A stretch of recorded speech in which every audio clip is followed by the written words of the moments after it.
जरा अपने लिए जोरदार एक ताली हो जाए।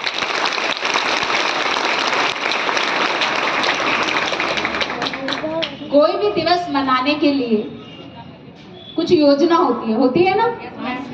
और बिना योजना के यदि हम उत्सव मनाते हैं तो क्या होता है, बताएं क्या होता है?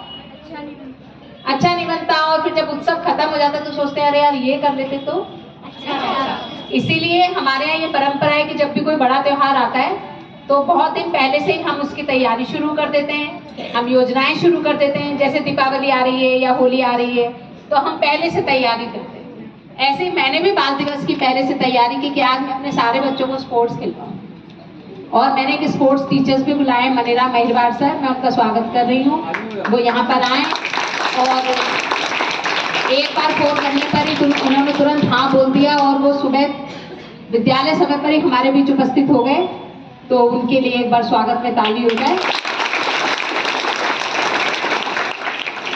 आप बाल दिवस का संदेश मैम की तरफ से, मेरी तरफ से, प्राचार्य की तरफ से और तुम सबकी शैक्षिक मम्मी तो मैं हूँ, शिक्षा देने वाली है ना।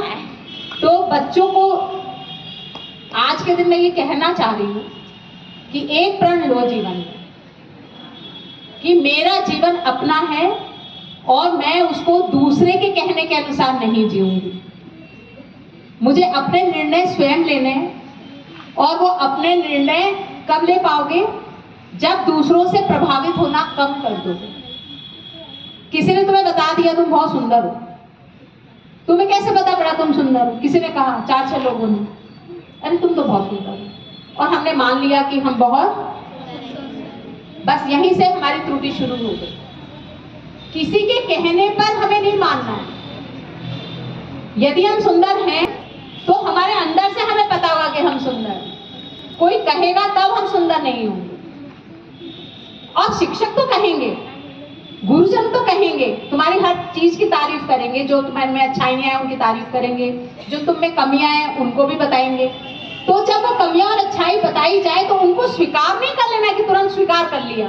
पहले उसमें चिंतन करना है कि मैम ने यदि ऐसा बोला है, वो बार बार बोल रही है, या मैं कोई चीज आप लोगों को बार बार बोल रही हूँ, या कोई और भी आपके अड़ोस पड़ोस या मम्मी पापा बार बार बोल रहे हैं एक ही बात को, तो इसलिए स्वीकार नहीं कर लेना कि हम बार बार बोलें। उस पर चिंतन करना है कि क्या वास्तव में ऐसा है। जब आप ये चिंतन करने लगोगे अपने जीवन में, हर चीज पे, हर विचार पे, हर बात जो आपको कही जाती है उस पर, तो एक तो आप ये जो कमजोरियां हैं ना अंदर की, उस पर रोओगे नहीं। उन कमजोरियों को आप क्या करोगे? ठीक करने की कोशिश करोगे। अरे बार बार किसी ने बोला, अब मैंने सोचा, अब मैंने जब सोचा तो मैंने भी जाना कि हाँ ये गलती तो मुझसे होती है, या हाँ ये खूबी तो मेरे अंदर है। अब हमने जान लिया, किसी के कहने पे ही सही, हमने चिंतन किया, हमने जान लिया। बिना चिंतन करे नहीं माना कि हम कैसे हैं। अब जब जान लिया तो संभावनाएं बहुत अच्छी हैं। इतनी अच्छी संभावनाएं हैं कि कमियों को दूर करने के लिए मैं खुद प्रयास करूंगा या करूंगी, और अच्छाइयां हैं तो उनको और आगे बढ़ाने और खूबियों को निखारने की कोशिश करूंगी। और इसके साथ ये जरूरी क्यों है? क्योंकि देखो बेटा, एक बार जो समय निकल गया वो लौट कर नहीं आता। बचपन निकल जाएगा, लौट के, जब सब बच्चे खेल रहे हैं तो मैं क्लासरूम में बैठी हूँ, अरे लेकिन जब बड़े हो गए तो सोचा जब सब खेलते थे तब मैं तो खेली ही नहीं। अब क्या? अब तो बचपन निकल गया, अब तो उतनी स्पीड से दौड़ भी नहीं सकते, क्योंकि अब तो हम बड़े हो गए, हमें दौड़ने में हाफियां आ जाती है। तब दौड़ सकते थे, तब दौड़े नहीं। तो जो समय जिस चीज का है, समय रहते उस कार्य को कर लो, उस जीवन को जी लो, नहीं तो ये होगा पछतावे के अलावा आपके पास कुछ नहीं बचेगा। और हमेशा प्रसन्न रहो, हमेशा खुश रहो। कोई भी संसार में पूर्ण नहीं है, हर व्यक्ति में कुछ अच्छाइयां हैं, कुछ बुराइयां हैं। हमारा जीवन ईश्वर ने हमें इसलिए दिया है कि हम अपने आप को पहचाने, अच्छाइयों को निखारें, बुराइयों से दूर हटें और एक अच्छे इंसान, जानवरों की तरह नहीं। जानवर और इंसान में बस ये चिंतन का ही फर्क है। जानवर चिंतन नहीं करते, इंसान चिंतन करते। तो अपने आप को जानवर से बेहतर बना के इंसान बनाए, एक अच्छा जीवन जिए। जैसे पैदा हुए थे तो रोए थे ना, लेकिन मरते समय रोए नहीं, हंसते हुए जाएं, क्योंकि हमने अपने जीवन को बहुत अच्छे से जिया है। चलो बहुत बहुत शुभकामनाएं।